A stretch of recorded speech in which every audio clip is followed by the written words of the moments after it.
Welcome, everybody, to another episode of Your Spiritual Journey.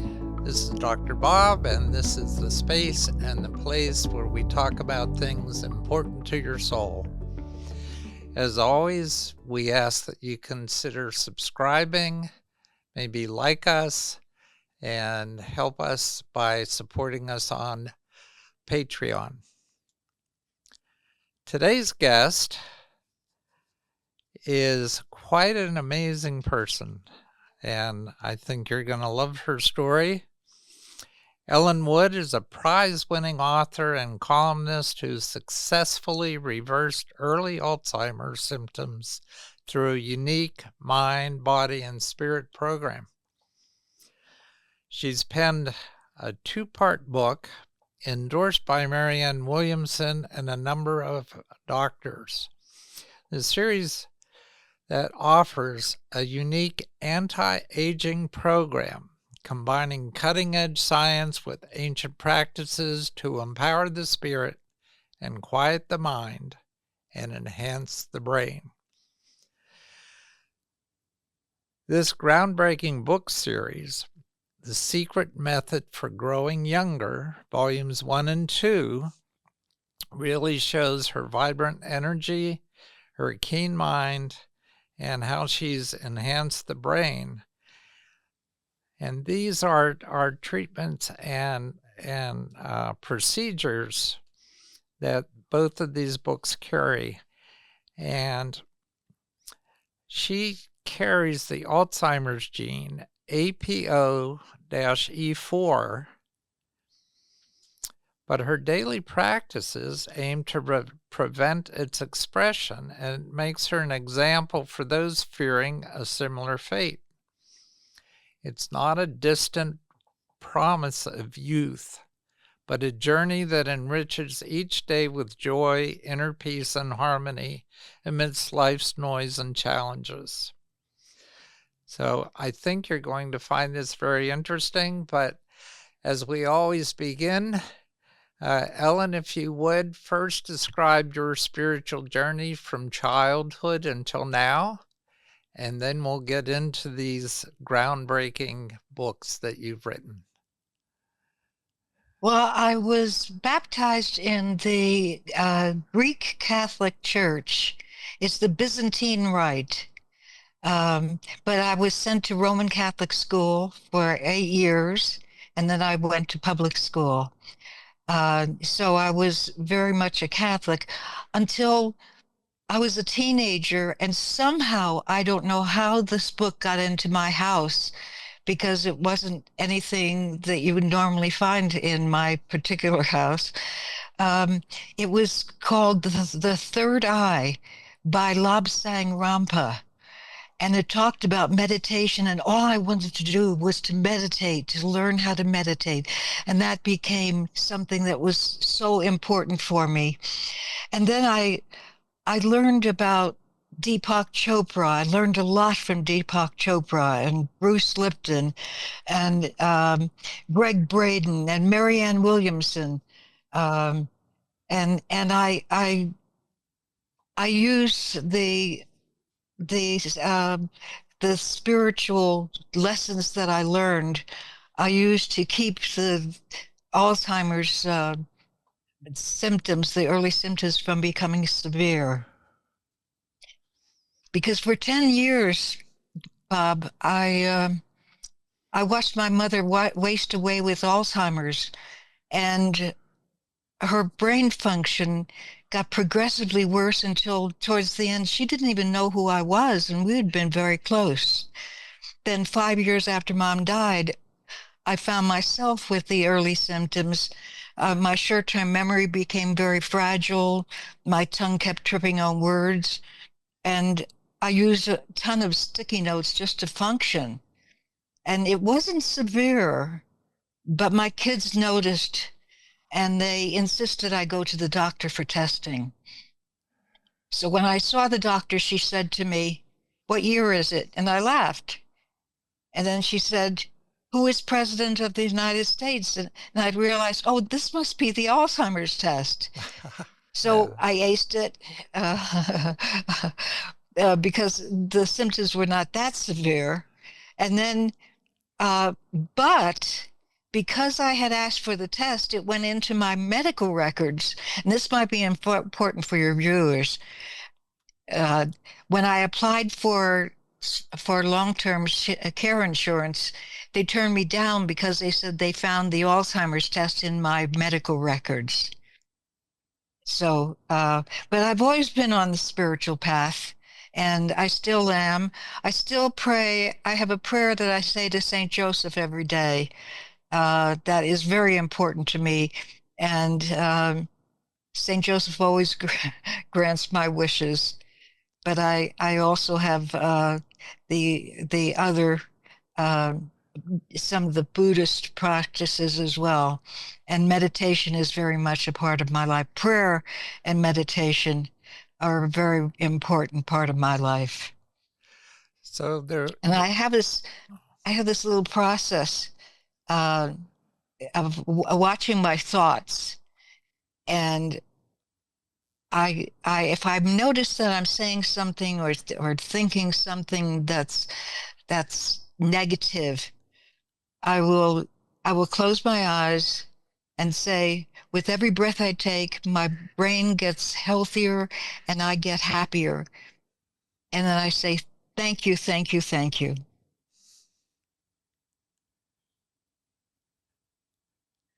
And I was, when I was making these books and so forth, I didn't expect to grow younger. I expected just to keep from getting the Alzheimer's symptoms more severe. And and uh, I wanted my brain to return to normal, and it did, Bob. It did, and it went in a very extraordinary way. I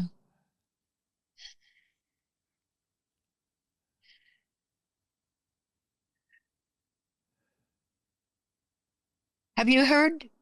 Oh, I'm losing you. no, Can you see me, Bob? yes, I'm good on I this can't. end. We're okay.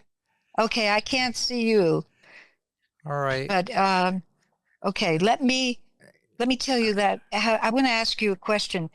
Have you heard of remote viewing? I have. I have. Okay. Well, I studied remote viewing with David Morehouse. Um, for people who never heard of remote viewing, it's being able to experience something in another time and space.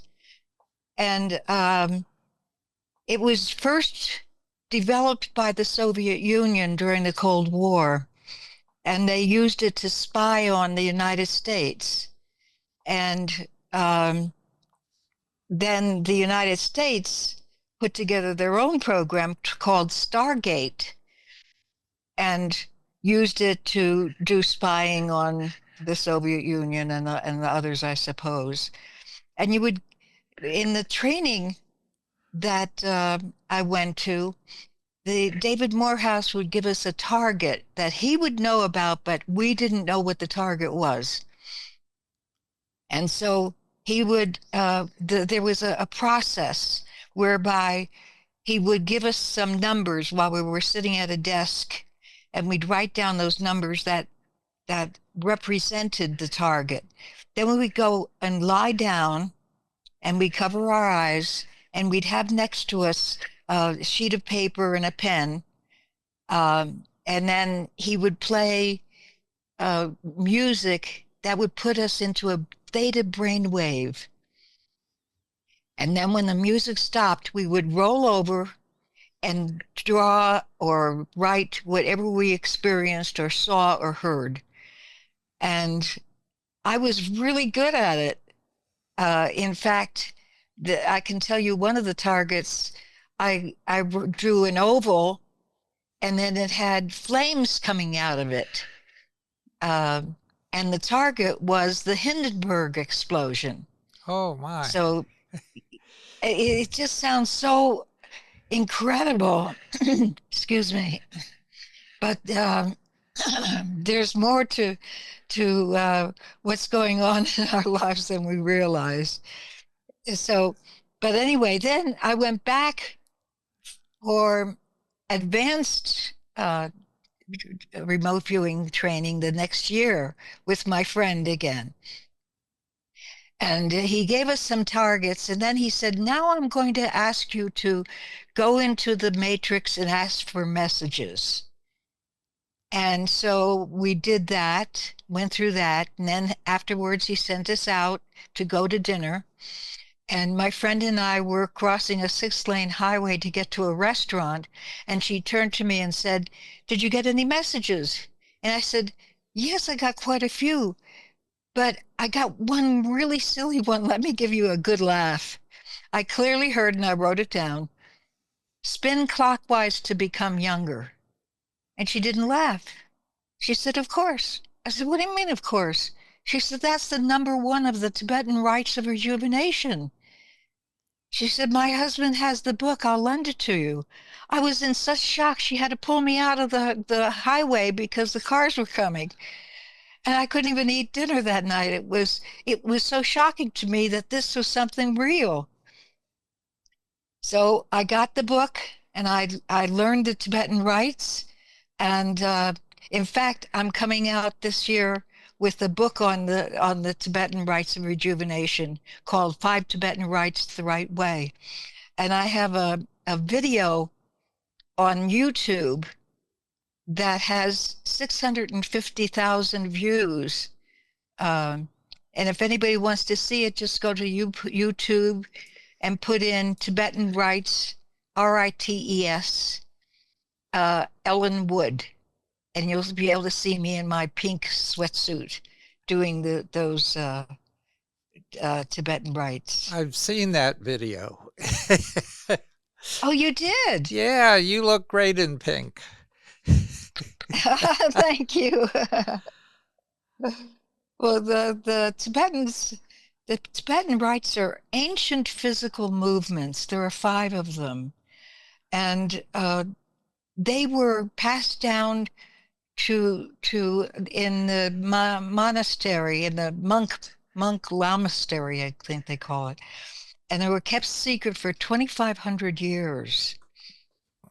And then in 1939, the author Peter Kelder met a British Army colonel who had been to the Himalayas and told him about these people that were very young and very old in age, but very youthful in their looks and their ability to walk properly and think properly and so forth.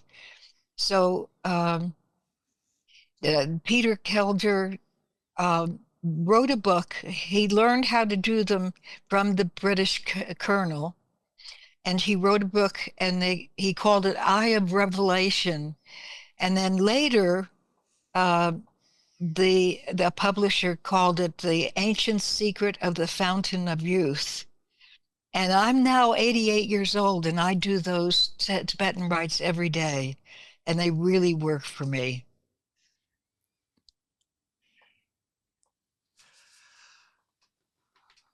And they Okay, should be oh, they should be practiced every day as a moving meditation.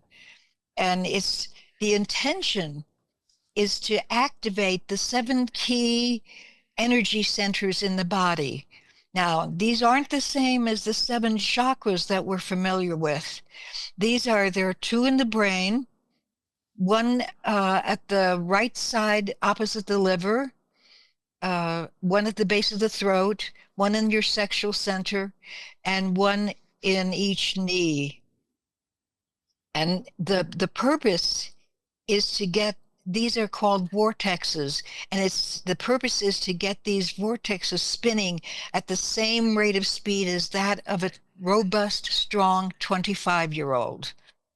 And they certainly work for me. Don't look like a 25-year-old, but they certainly have done a lot for me. They doing the Tibetan rites finished me off with the symptoms of Alzheimer's, and brought me back to normal brain.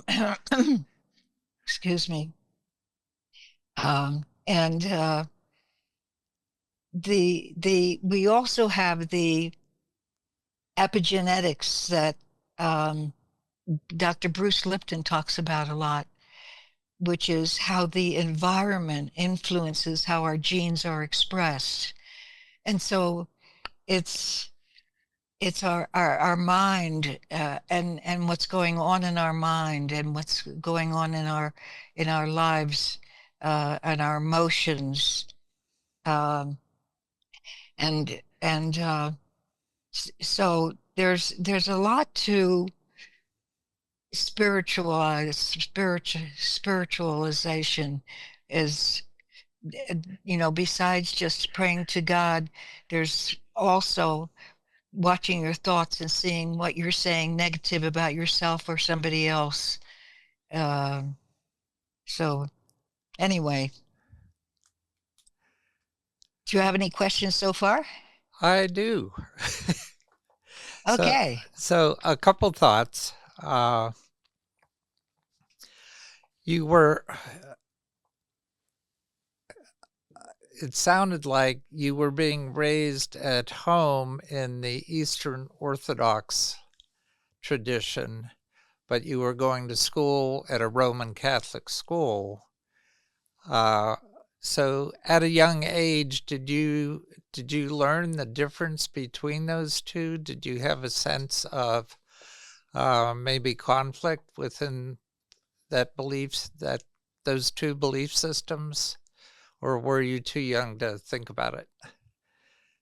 I didn't see any difference in the belief systems. However, I knew that the Greek Catholic Church had more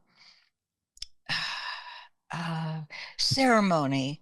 It Uh-huh. was the church was dressed up more than the Roman Catholic Church, and the other difference was that Holy Communion, in the Roman Catholic Church, you just get the wafer, which represents Jesus, and in the Greek Catholic Church, they gave you a little bit of wine as well with the wafer. So I Yeah. found that interesting. Yeah. Yeah. Just the episode prior to this one, I had a retired Catholic priest on, and he got into the differences, seeing the Eastern Church as a lot more, I guess, mystical, and having Yes, a lot more depth to it in terms of tradition and rites, as you mentioned. Uh, and for him, a deeper sense of the spiritual versus the Roman Catholic tradition, the Eastern Church tradition, well, the tradition of us in the West, uh, being that of I guess more dogma than sort of the flowing yes, spiritual sense that he got from Eastern churches. Uh, yes. I think that's true. I felt the ceremony. It was um, uh, it affected you. Whereas in the Roman Catholic Church, we had to go to Mass 6 days a week, uh, every day before school, and then on Sundays we got Saturday off. But it was interesting that when I went to first grade, they didn't have kindergarten in my day. I went to first grade and I got my first report card, and I came running home. Mommy, Mommy, I got a red mark. I was so excited. I got a red mark. I got a red mark. And she looked, and it was red mark is, I found out was bad, yeah, and it was in religion. So we practiced a little differently at home. There wasn't as much of the dogma as being kind to other people, being kind to animals. Uh, watching what we're saying, watching what we're thinking. That was more from the Eastern part than the Roman Catholic. Yeah. So at some point in your journey here, it sounds like you've veered off from the Catholic tradition and went into a Yes, I did. more spiritual approach. So at what age did that happen? And what It was it that made that happen? Well, that's what the story that I told you about finding this book in my house, which was absolutely, I would have said impossible that a book like that would find its way into my house. It was called the Third Eye by Lobsang Rampa, and that's where he talked about meditation. And I couldn't wait when I heard about the Beatles and they're working with Maharishi Mahesh Yogi and learning how to meditate. I wanted so badly to meditate. And the thing was that at that point I had several children and it was we had barely enough to eat. Things were uh we were in poverty, but I knew I had to pay to learn meditation and but somehow or other through a miracle, I don't recall exactly what happened, but I got there and I got the meditation and I felt like I was coming home because I could just close my eyes and allow myself to be in touch with spirit.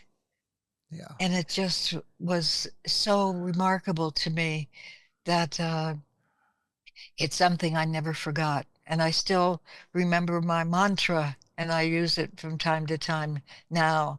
But usually I just close my eyes and my third eye above my, in my forehead starts buzzing and I just sort of put my attention on that. And uh, and puts me right into a meditative state. Yeah. You Okay. know, So, oh, the law of attraction also plays a big important part in my life, and that's like attracting like. Uh, if the kind of thoughts that we have attract the people and situations and circumstances that resonate with our vibrational frequency, and the law of attraction connects all minds to God. So the best thing for me to do is to let go and let God drive and let me enjoy the ride. But uh, being in touch with God is something that is a part of every day and most moments of my day, being in touch and allowing God to just guide me. I don't know how I got into all the things of the books that were written and the one that's being written now. I had a brilliant career and I didn't even go to college. Um, all this happened. I feel like God wanted it to happen for me. So all I can do is pray and say thank you, thank you, thank you frequently. yeah. All right. So first of all, let's talk about uh, that transition, I guess, from going to school, and you said you had some children. So how many children did you have? Well, I have four biological children, two stepchildren, and two foster daughters. and they're all very much in my family, my big family. I have 15 grandchildren and 5 great-grandchildren. My goodness. This is the most important part of my life, and God was so good to give them to me. I'm so grateful to be part of this family. It's an incredible, incredible family. They're kind, they're talented. I'm also an artist, by the way. And I have one daughter is a novelist, another one is an accomplished artist. I have a son who's a musician who has in the background of the video of me doing the Tibetan rites is a song that my son composed and performed and let me use for that video. I'm when you talk about family, I have the best family in the world. I'm Well, very, very, very blessed. it sounds Very like there's a blessed. lot of Incredibly creativity there. blessed. Yes, yes, and I just found I thought, what do I put my painting aside for right now, but I've got a studio tour coming up. They'll be coming, people will be coming to my house to see my art. I've got to get back to to doing my art. And then I found this binder uh that has a play that I wrote years ago that I thought, oh, I want to resurrect that. And I want to see about the local theater group if they'll put that on. So I've got a lot of creative things going on. Yeah, it sure sounds that way. Uh, Yeah. so how how do your children feel about the spiritual path that you've taken, and uh, how has your spirituality rubbed off on them, or maybe it didn't? It has. It has. Well, my son and his wife are Buddhists now. Um, and he grew up with very much a part of the was aware of my meditation and so forth. So, and the way I would teach them about kindness and about watching your thoughts and being aware, um, and stress is caused by worry, and worry is wishing for something you don't want. Right. So I did a painting with that on it. It's in the gallery now. Uh, but it doesn't come, stress doesn't come from what's happening. It comes from our response to what's happening. And these are the kinds of things that I shared with my children over the years. Um, and uh, all day long, we're often saying unintentional affirmations. And by the way, stress is the number one aging factor. Yeah, that's that's for certain. Yeah. uh, and Okay, when I was a so taking a look at your two books that are on display here on YouTube, uh, the first one, The Secret Method for Growing Younger, Volume 1, My Journey Through Alzheimer's to the Fountain of Youth Using the Law of Attraction. So obviously the right, law of attraction is really huge in your life and this it whole is, it experience. is, Uh, yes. could you summarize for those in the audience who don't know what the law of attraction is, just what that is? Uh, Law of attraction means that our thoughts attract similar thoughts. Whatever we're thinking, we bring to ourselves. And we're all vibrating at a particular frequency. And when we how can I place this? Um, if I the law of attraction is if I expect that my book is going to be a dud. It will happen. My next book, the Five Tibetan Rites book, it's drawing to you whatever your thoughts are about.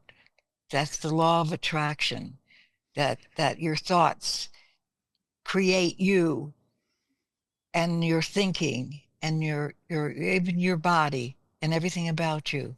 I'm sure that through the law of attraction, I attracted the Alzheimer's. If I had, I was fully expecting I was going to get the Alzheimer's because my mother had it, and I knew it was hereditary. So through the law of attraction, I attracted those symptoms of the Alzheimer's to me.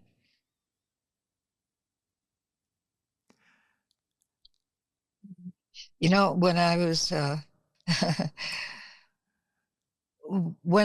little girl, my parents were Czechoslovakian, and my father still had a broken English and a heavy accent.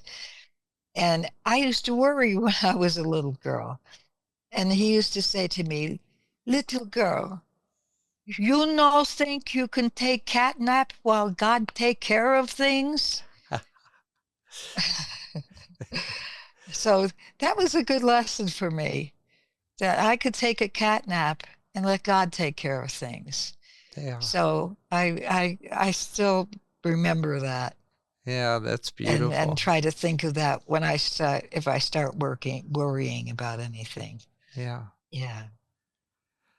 And I have some so I've told you about some of the practices that are in my book, but I can tell you about the rest of them if you'd like to hear. Okay. When you say the practices, are you moving on to volume 2?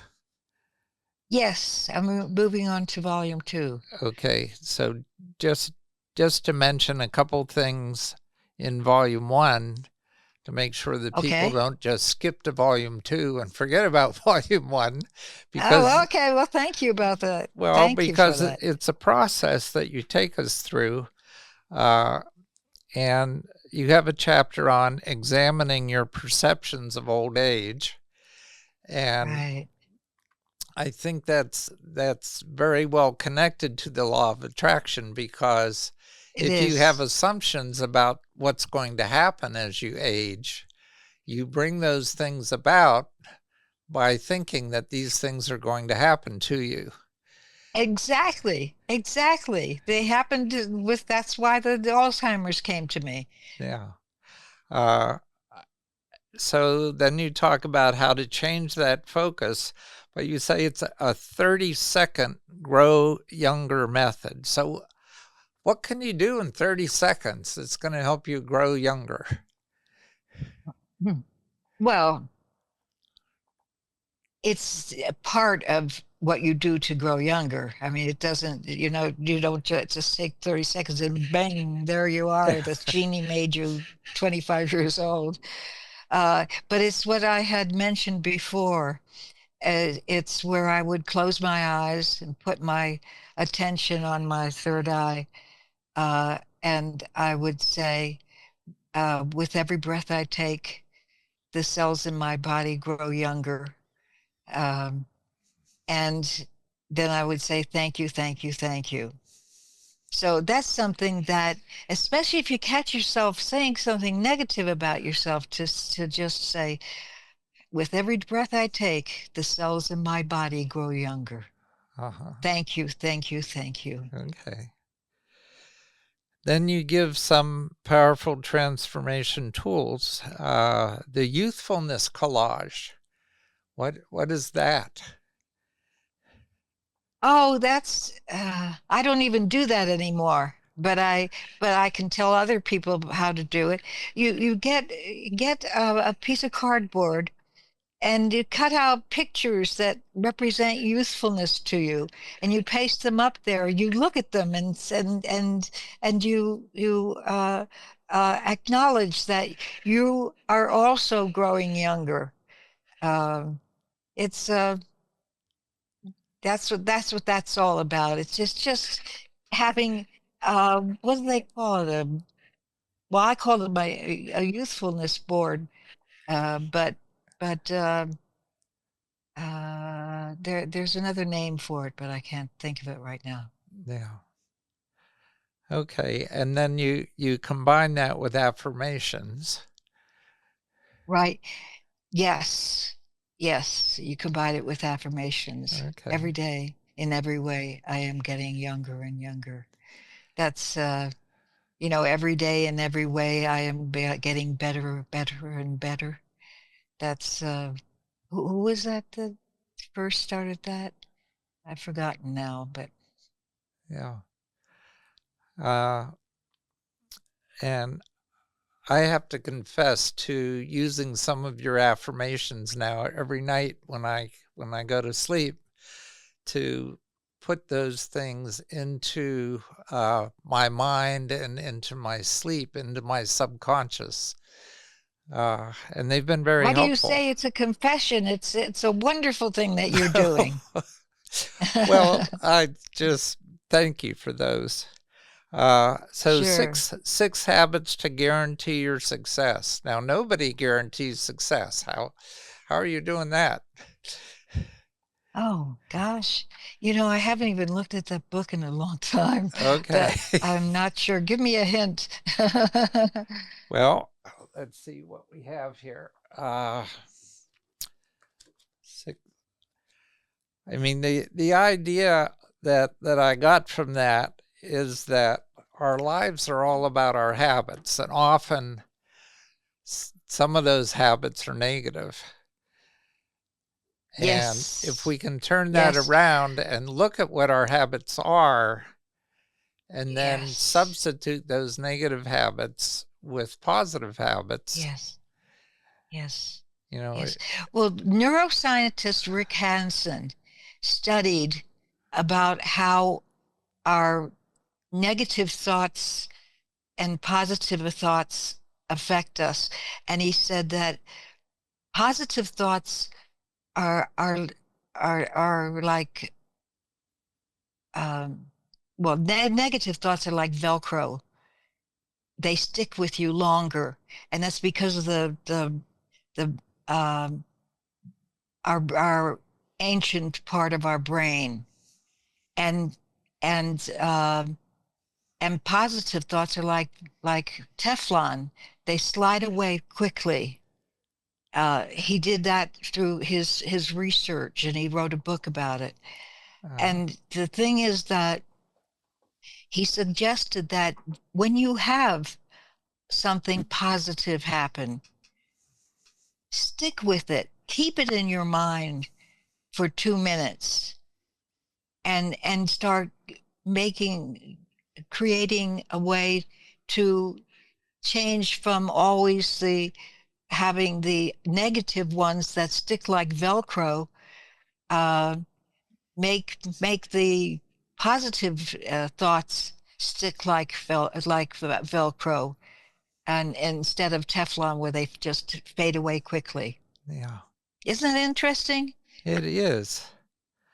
Then you suggest some ideas for brain stimulation, and I know that many of us, myself included, make sure that I do Sudoku and crossword puzzles and things like that Yes. uh, Yes. every day, just for a few minutes, just to keep my brain stimulated. Uh, Yes. but I have to say, talking with people like you stimulate my brain plenty, and reading your books. Uh, Oh, thank you. But well, you know what I do? I play cards on Sundays with Maria, on Thursdays with John, on Fridays with Amy. I I play cards, and it's so good for the brain. uh, We play something called knock gin, okay, so you're not and they knocking. they come over to help me keep my brain going good. Okay. Well, and it gives them an excuse to come visit you.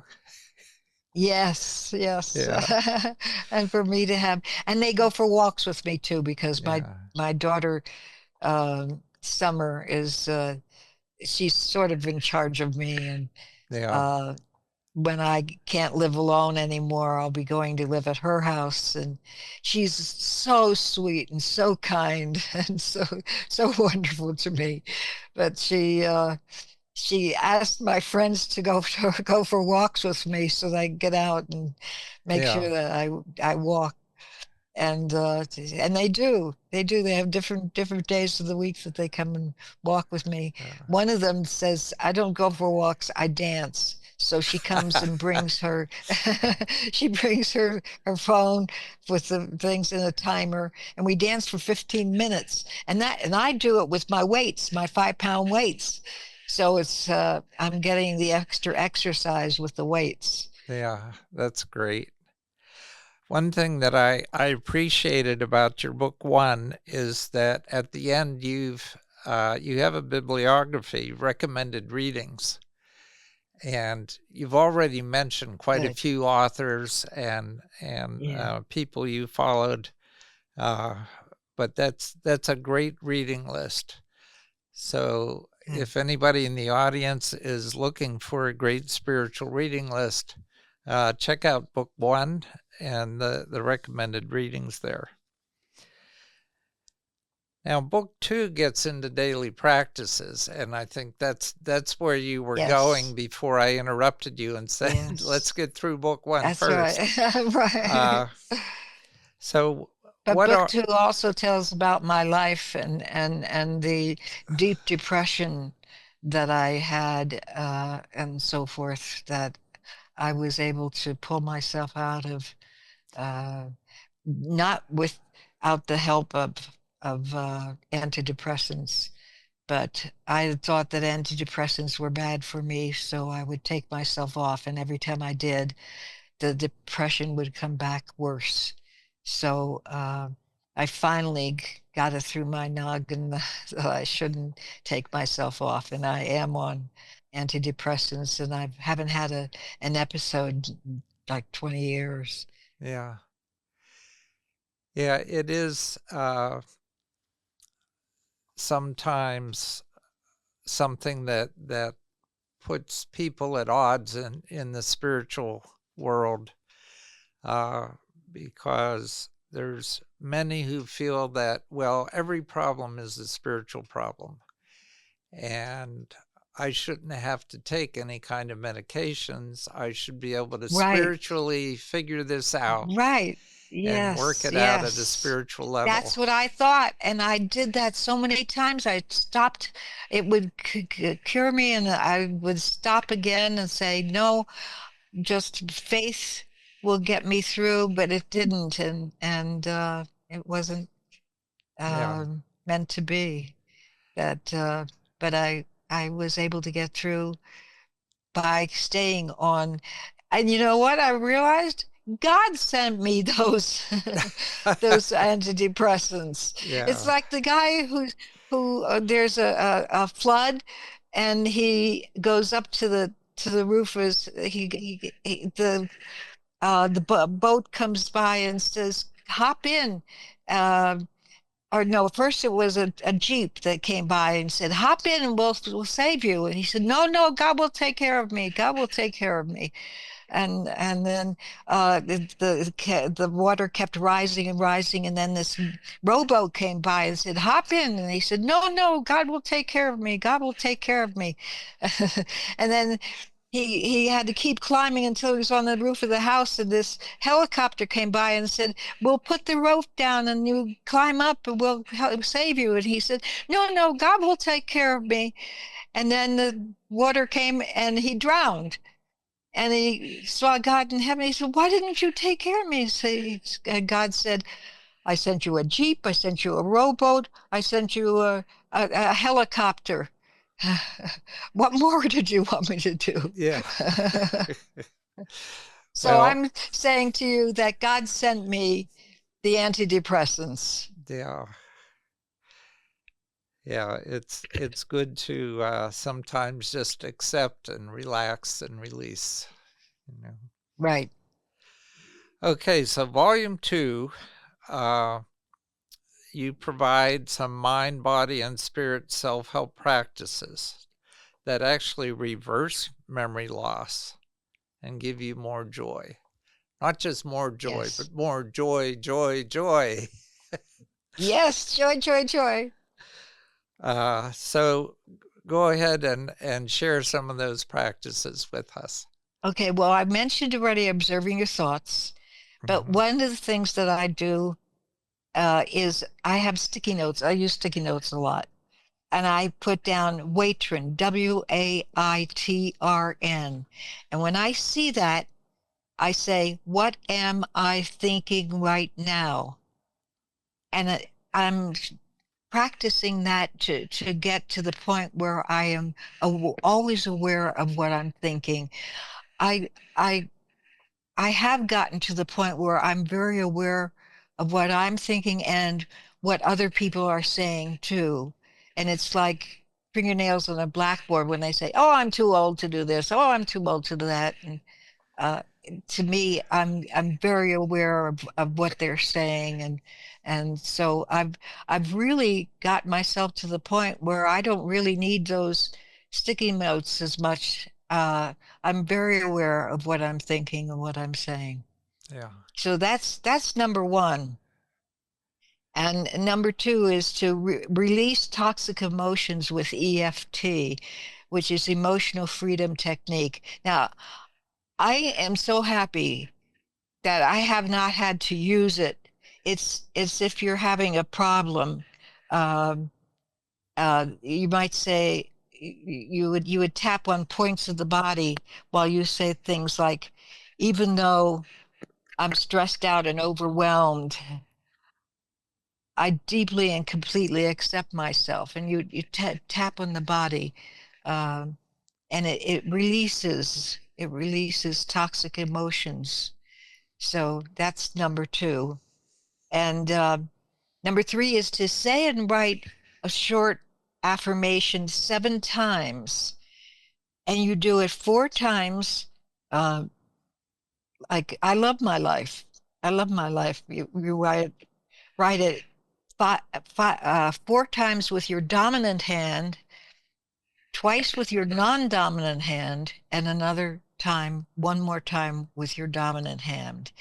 And that affects your the other side of your brain and helps sink it in to your brain. And then I have something called power posing, uh, which Dr. Amy Cuddy developed. It's what she found is that when we're stressed out and lack confidence, we close up and and we make ourselves smaller. And when we're confident and assertive, we expand and make ourselves larger. Um, and she says if you take the expanded power pose for 2 minutes while saying, "I am powerful, I am strong and healthy," like if you can remember what the